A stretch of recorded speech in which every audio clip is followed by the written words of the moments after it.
آج کے اس ایونٹ کے جج صاحبان محترم جناب ڈاکٹر محمد اخلاق مدنی صاحب، قاری محمد علی اکبر نعیمی صاحب،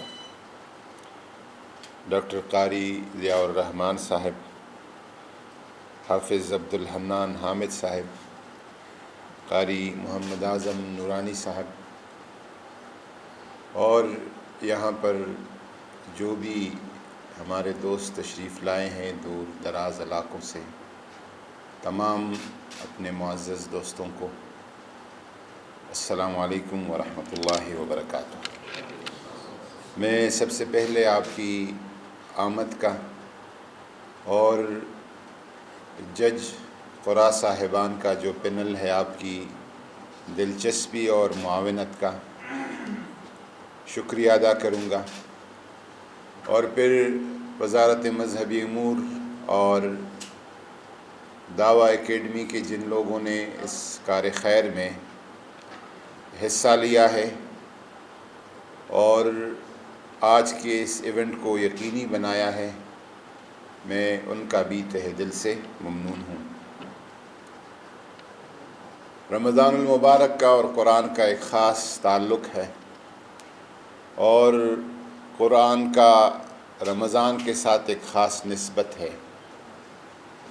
اور اس نسبت کی وجہ سے یوں ہوتا ہے کہ جب رمضان المبارک کی آمد ہوتی ہے، پوری دنیا میں صرف پاکستان کی بات نہیں کرتا ہوں، پوری دنیا کی جو پرنٹرز ہے، چھپائی کرنے والے لوگ ہیں، وہ رمضان المبارک کے لیے اپنی پرنٹنگ کا سلسلہ دگنا اور چارگنا کر دیتے ہیں۔ اور یہ مجھے کچھ عرصہ تاج کمپنی کا میں انتظامات کر رہا تھا، تو اس وجہ سے مجھے پتہ ہے، اور اس دوران میں مصر گیا تھا، وہاں کے قرآن پاک کی جو پرنٹنگ ہے،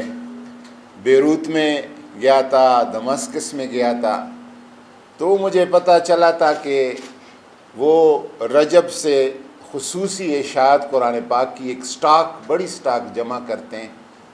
میں سمجھا کہ یہ صرف ہمارے ہاں ہے کہ جب قرآن پاک رمضان کی آمد ہوتی ہے تو لوگ بڑی تعداد میں نسخے گھروں کو بھی لے آتے ہیں اور تقسیم بھی کرتے ہیں۔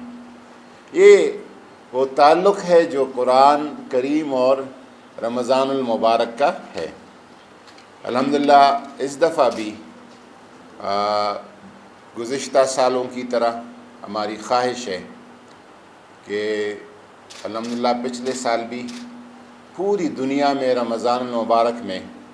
مساجد بند رہی۔ اسلامی دنیا کا واحد ملک پاکستان، جس میں الحمدللہ پورا رمضان المبارک SOPs کے ساتھ، حفاظتی تدابیر کے ساتھ، اور وہی 20 نکاتی حفاظتی تدابیر جو ہم نے علماء کے ساتھ مشاورت کے ساتھ بنائے تھے، وہ بعد میں سعودی عرب نے بھی، متحدہ عرب امارات نے بھی، مصر نے بھی، ترکی نے بھی، سب ممالک نے، لیکن رمضان کے بعد اس پہ عمل درآمد شروع کیا، اور ہم نے الحمدللہ رمضان مبارک میں اس پہ عمل کیا۔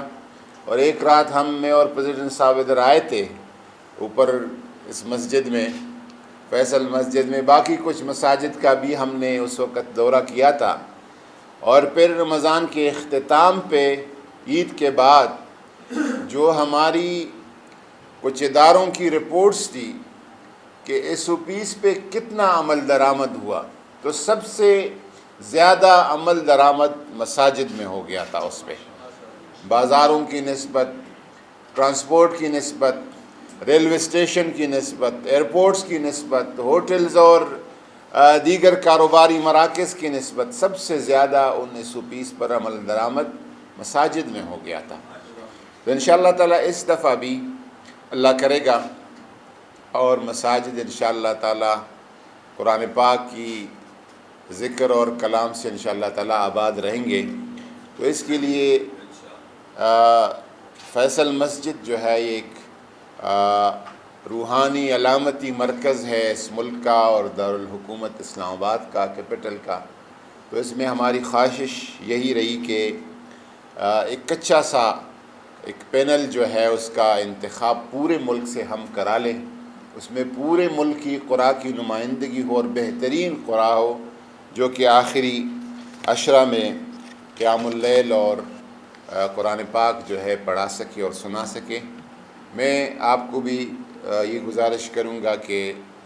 یہ حملۃ القرآن ہونا اور قرآن جن کے پاس ہے اور جو لوگ قرآن پاک کی خدمت کر رہے ہیں، اس سے بڑا اعزاز کوئی نہیں ہو سکتا۔ اور میں خود چونکہ صبح میں میری جو اپنا میرا ذوق ہے وہ تلاوت سے زیادہ میرے سماع کا ذوق ہے، سننے کا قرآن پاک کا، تو میں ہر صبح جو ہے 3-4 قرآ کا آج کل تو یوٹیوب اور اس پہ اویلیبل ہے تو وہ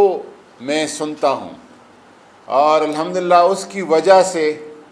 پورا دن جو ہے آرام اور راحت کے ساتھ گزر جاتا ہے۔ اور قرآن پاک کا میں نے کہیں پڑھا تھا کہ جب روسیوں کا زمانہ تھا، روس کا عروج تھا، اور مصر اور روس کے عرب جنگ کے بعد، عرب اسرائیل جنگ کے بعد، 73 کے جنگ کے بعد بہت اچھے ان کے تعلق رہے، تو اس وقت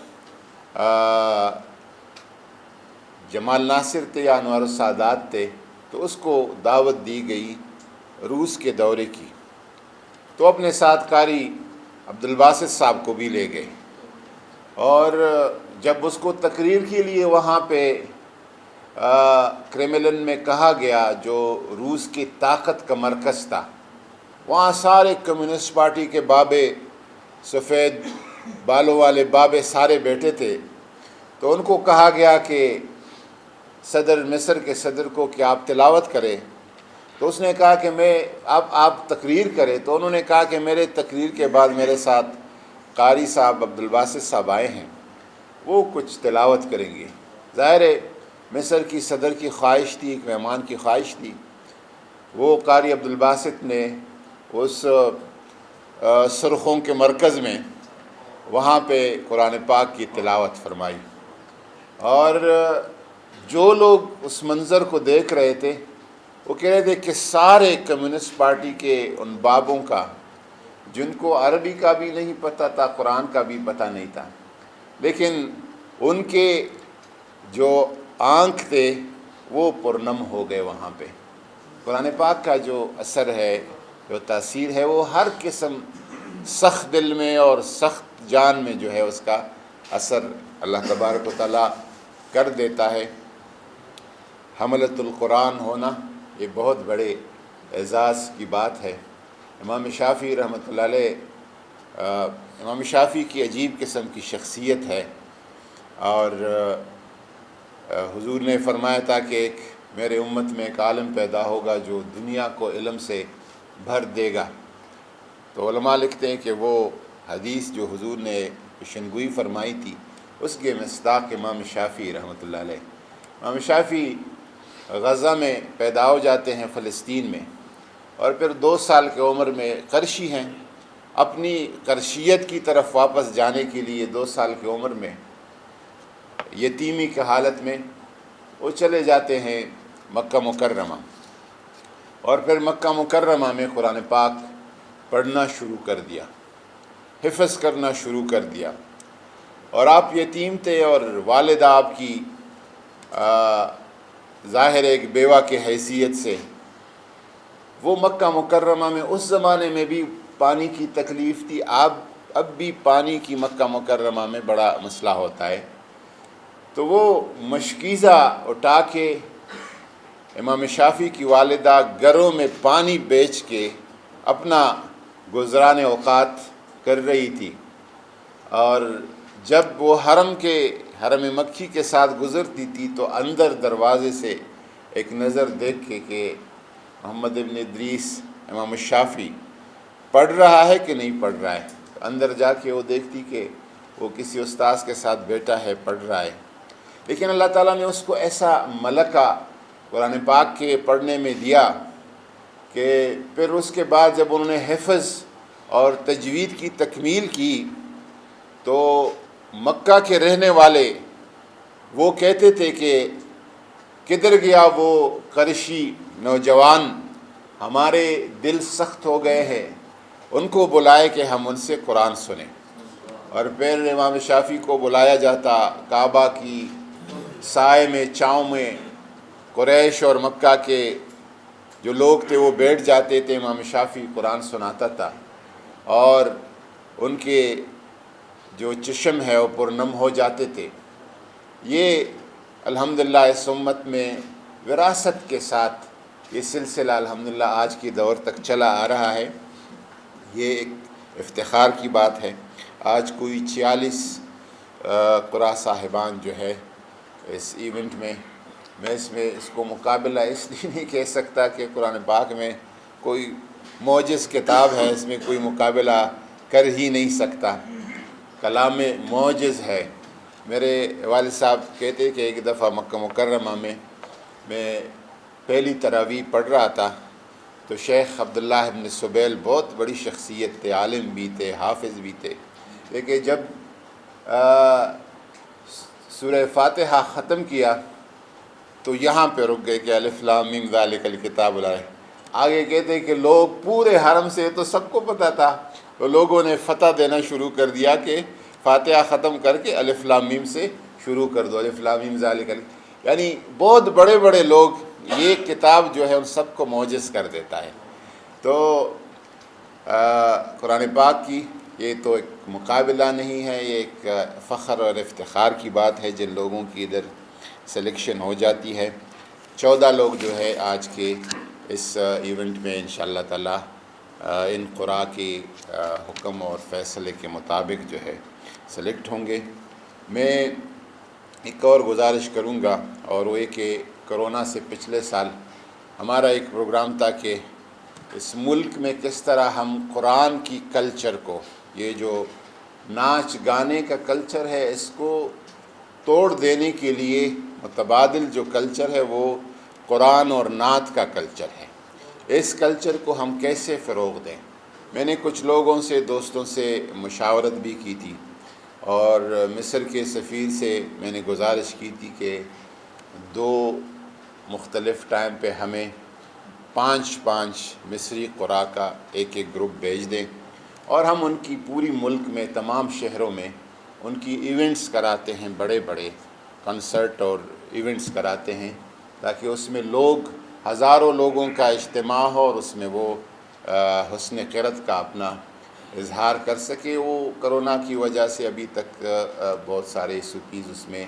حائل ہو رہے ہیں، لیکن اور ساتھ میرا اپنا ایک خیال تھا کہ کسی صورت میں ہم اسلام آباد میں ایک قرآن کی قرأت اور تجوید کا ایک اکیڈمی بنائیں، جس میں ہم اپنی ملک کے یہ جو ہمارے قراء موجود ہیں ان سے بھی اور باہر سے بھی کچھ جید قراء سے ایسے ہر سال